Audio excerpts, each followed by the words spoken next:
let's check out the newspaper headlines this morning on Wake Up Nigeria. Take a look at the news making the rounds, especially those on the headlines.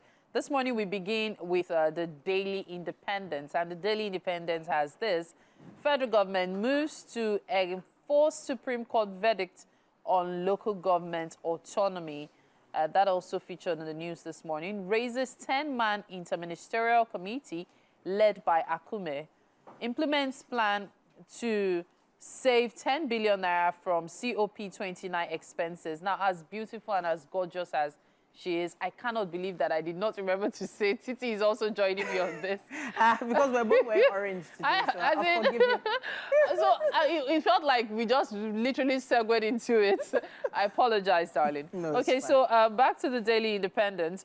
Diaspora remittance grows by 130%, hits all-time high of $553 million in July. Here we also have Nigerian arrested for $10 million pandemic unemployment scam in the U.S. Goodness. Okay, still on the Daily Independent. Appeal Court affirms Shaibu as Edo Deputy Governor. Alleged terrorism financing. Ajaero makes U-turn, accepts to honor police invitation on August 29. ITUC condemns intimidation of trade unions in Nigeria. We also have, we don't have verifiable data in the housing sector. Minister laments. We don't have record of ex-CJN Onogen's CCT case file. That's coming from the AGF. See, so many stories on the front page of the Daily Independent newspaper that might interest you. You might want to check them out. But which one? The $10 million pandemic scam jumps out at me because I wonder, there are a lot of very intelligent Nigerians out there, and in the end, what they're using their intelligence for is just mind-blowing. It's unfortunate. It's unfortunate and mind-blowing. Definitely we'll be following up with that story. But we also have the New Telegraph with us here. It says, alleged terrorism financing and others will shut down economy if Ajaero is arrested, NLC warns. It says here, calls on state councils, affiliate unions to mobilize members, asks federal government to stop witch-hunting labor leaders. We also have the Vanguard newspaper here with us this morning. The same headline, actually, police invitation to Ajaero. We won't be silenced, say NLC. Let's see what else we have here. At the top, we have diaspora remittances rise 130% to $553 million in July, according to CBN. Police, again, failed to arraign protesters, says activist at Deonju. And on cost of governance, will cut 10 billion naira from COP29 expenses, say presidency. What else do we have here? Okay, PFN2, Tinubu, Nigerians are hungry, hasten renewed hope agenda. Page 10 has more on that. That's what we have on the Vanguard. Okay, there are quite a number of stories that jump at me from this one. However, the remittances rising by 130% is one that I find really interesting. Nigerians are outside the country, you know, working hard, trying as much as possible to push stuff back home. So it's not such a bad thing when people emigrate, really. So I guess that's the good part of it. Now let's take a look at the Punch newspaper, which says NNPC reports 9.3 trillion petrol imports as queues linger. Petrol subsidy gobs 3.3 trillion naira. NNPC incurs 1.8 trillion naira energy security costs. Here we have Port Harcourt's Warri Depot receive PMS task force arrest black marketers. Still on the front page of the Punch newspaper, producers decline sale of 460,000 barrels per day crude to Dangote others.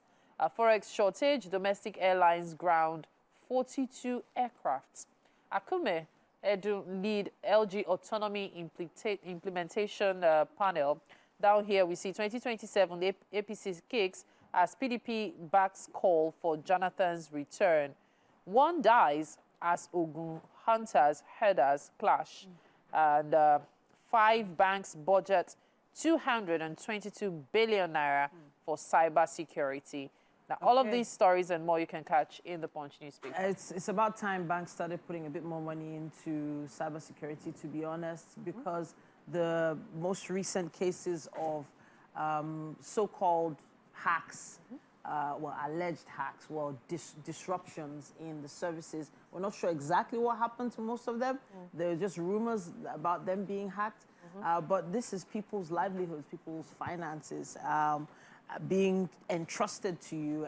You need to do everything possible, you need to do your best to secure them. it. Yeah. But then again, I've always been of the opinion that, hey, leaving too much money in the bank might not be the best idea.